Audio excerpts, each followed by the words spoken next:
Hey, I'm Benjamin Beaver, and I have information that some people want, and you might be one of them. Okay, so there are lots of ways to get into buying investment property, but here are 4 common ways that people buy investment property. So the most common is just doing 20% down. You are buying a property, it's not your primary residence, you're buying it as an investment. You may even want to buy it through an LLC or some entity that helps you get a little bit more liability protection. 20% down, you can generally buy a property with 20% down.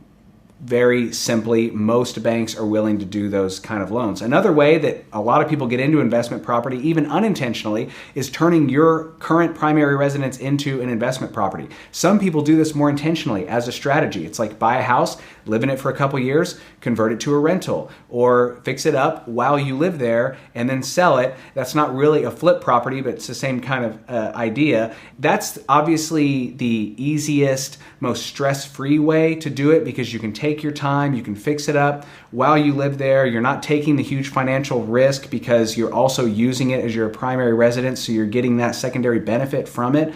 But whether it's intentional or unintentional, a lot of people get into buying investment properties by buying a primary residence and then converting it to an investment property.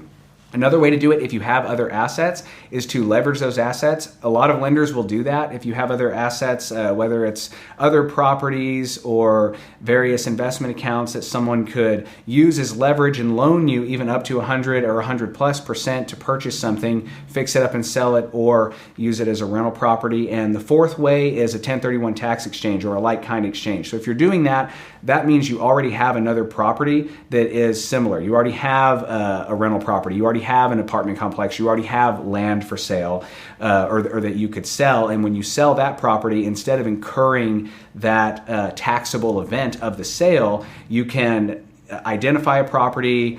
Usually the window is something like 90 days to identify.